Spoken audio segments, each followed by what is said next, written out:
قرآن کی روح تک کوئی نہیں پہنچ سکتا جب تک کہ تزکیہ نفس نہ ہو گیا.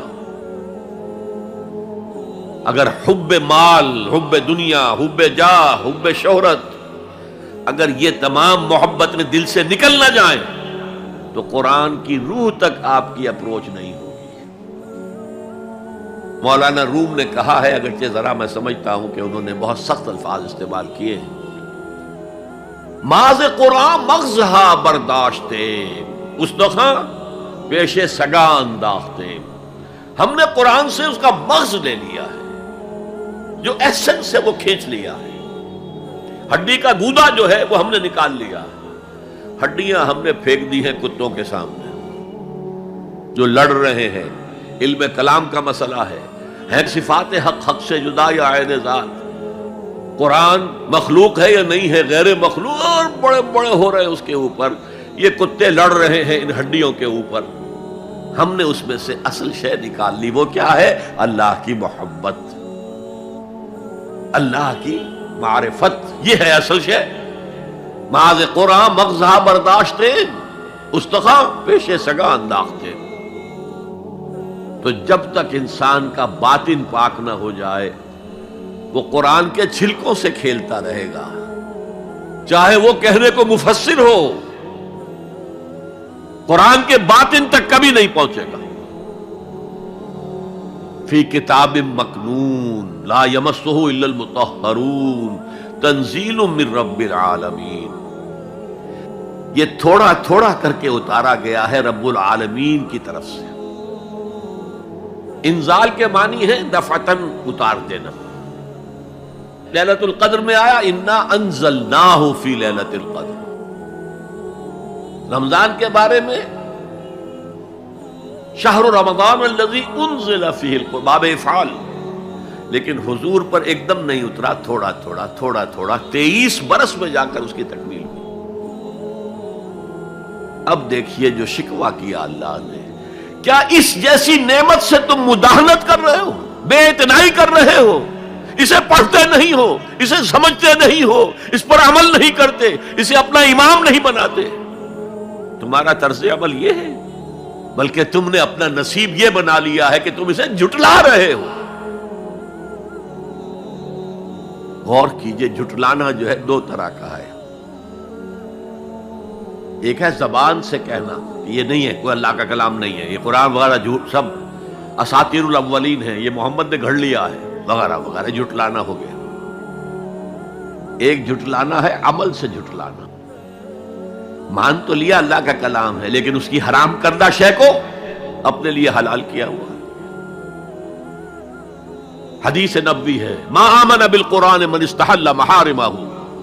اس شخص کا قرآن پر کوئی ایمان نہیں ہے جو اس کی حرام کردہ چیز کو اپنے لیے حلال ٹھہرا دے. اس اعتبار سے غور کیجئے. اور اس کی مثال بھی دی ہوئی ہے سورہ جمعہ میں. مثل الذین حملوا التوراۃ ثم لم يحملوها كمثل الحمار يحمل اسفارا بئس مثل القوم الذین کذبوا بآیات اللہ واللہ لا يهدی القوم الظالمین. مثال ان لوگوں کی جو حامل تورات بنائے گئے تھے اور پھر انہوں نے اس کی ذمہ داری کو ادا نہیں کیا، اسے قائم نہیں کیا، اس کے احکام پر عمل نہیں کیا.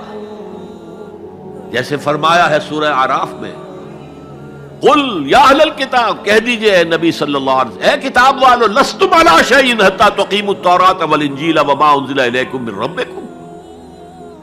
تمہاری کوئی حیثیت ہماری نگاہ میں نہیں ہے، تمہارا منہ نہیں ہے کہ ہم سے دعا کرو جب تک کہ تم تورات اور انجیل کو اور جو کچھ نازل کیا گیا تمہاری طرف اسے قائم نہیں کرتے. آج اللہ ہماری دعائیں نہیں سنتا. 30 لاکھ جا کر حج کرتے ہیں. دنیا کے حالات میں کوئی ذرہ برابر فرق آتا ہے؟ اول تو حرام کی کمائی سے حج ہو رہا ہے، تو حج ہے ہی نہیں سرے سے. جو کچھ کرتے گئے تھے سودی کاروبار وہی آ کر دوبارہ شروع کر دیا. سرکاری ملازم تو جو رشوت پہلے لے رہے تھے اس کے بعد آ کر شروع کر دیا. یہ کیا ہے؟ یہ تکذیب بالعمل ہے. جھٹلانا ہے.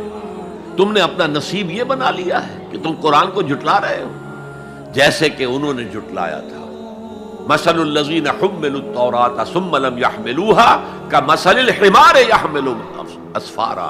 ان کی مثال ان گدھوں کی سی ہے جن پر کتابوں کا بوجھ لاد دیا گیا. مکالمات فلاطوں گٹھڑی باندھ کر گدھے کے اوپر رکھ دیجئے تو کیا وہ واقعی منطقی اور فلسفی بن جائے گا؟ یہ مثال اللہ دے رہا ہے. اور یہ مثال کیوں دی گئی ہے؟ اس آئینے میں ہمیں ہماری تصویر دکھائی گئی ہے. تم اگر قرآن کا حق ادا نہیں کر رہے تو تمہاری مثال وہی ہے جو یہود کی تھی. بئس مثل القوم الذین کذبوا بآیات اللہ. بری مثال ہے اس قوم کی جس نے اللہ کی آیات کو جھٹلایا. تو زبان سے تو یہودیوں نے کبھی نہیں جھٹلایا تورات کو، عمل سے جھٹلایا ہے. یہ وہ 5 مقامات ہیں جن میں اللہ تعالیٰ نے خود اپنے کلام کی شرح بیان کی ہے، تعریف کی ہے، اس کی عظمت کو بیان کیا ہے. اب میں آپ کے سامنے ایک حدیث رکھنا چاہتا ہوں. حضور نے کیا فرمایا؟ ایک حدیث سنا چکا ہوں آپ کو. عن عثمان بن عفان رضی اللہ تعالی عنہ قال قال رسول اللہ صلی اللہ علیہ وسلم خیرکم من تعلم القرآن وعلمہ. تم میں سے بہترین لوگ وہ ہیں جو قرآن سیکھیں اور سکھائیں. یہ حدیث بڑی عجیب ہے.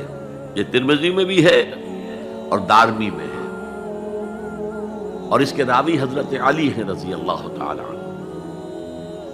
عن علی رضی اللہ عنہ قال، حضرت علی فرماتے ہیں انی سمعت رسول اللہ صلی اللہ علیہ وسلم یقول، میں نے سنا اللہ کے رسول صلی اللہ علیہ وسلم کو یہ کہتے ہوئے انہا ستکون فتنۃ، ان قریب ایک بہت بڑا فتنہ رونما ہوگا.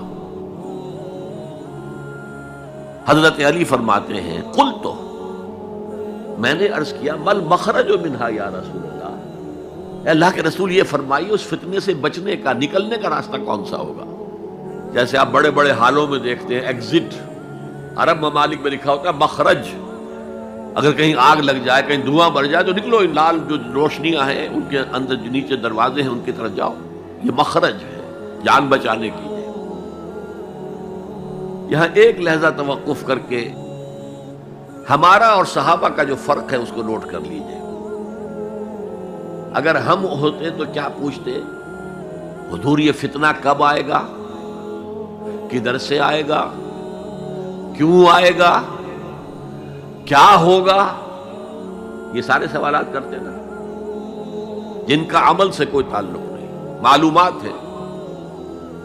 حضرت علی نے کچھ نہیں پوچھا، بس آپ نے فرما دیا کہ بہت بڑا فتنہ ہوگا، تو بس ہمیں یہ بتائیے کہ اس سے نکلنے کا راستہ کیا ہے. اب سنیے حضور کی زبان سے قرآن مجید کی مدح. قال کتاب اللہ، فتنوں سے بچانے والی اللہ کی کتاب ہے. فیہ نبأ ما قبلکم، اس میں تم سے پہلے جو تھے ان کی بھی خبریں ہیں. قوم نوح اور قوم عاد اور قوم ثمود اور قوم مدین اور آل فرعون اور سدوم اور عمورہ کی بستیوں کے حالات ہیں کہ نہیں؟ وَخَبَرُ مَا بَعْدَكُمْ، اس میں تمہارے بعد جو آنے والے حالات ہیں وہ بھی درج ہیں. ذرا کھدائی کر کے نکالنا پڑتا ہے ورنہ حالات موجود ہیں. ایک اوپر کی چیز ہے، سامنے کی چیز ہے، ایک ذرا اندر سے کھدائی کر کے. لیکن یہ کہ حضور فرما رہے ہیں خبرو ما بعدکم وحکم ما بینکم، اور جو بھی اختلافات تمہارے درمیان ہوں گے ان کا فیصلہ بھی اس کتاب میں موجود ہے. کاش کہ ہم اپنے مذہبی اختلافات کو رفع کرنے کے لیے قرآن کی طرف رجوع کریں جو حبل اللہ ہے. واعتصموا بحبل اللہ جميعا ولا تفرقوا. تو فرمایا کتاب اللہ فیہ نبأ ما قبلکم وخبر ما بعدکم وحکم ما بینکم. هو الفصل لیس بالحزل، وہ فیصلہ کن کلام ہے، ایسے ہی یاوہ گوئی نہیں ہے. یہ قرآن کی آیات ہے. انہ لقول فصل وما هو بالہزل، سورہ تاریخ کے اندر آیا، تاریخ میں هو الفصل ليس بالہزل من ترکہ من جبار قسمہ اللہ، اگر کوئی جبار شخص اپنی سرکشی میں اس قرآن کو ترک کر دے گا، اللہ اسے پیس کر رکھ دے گا۔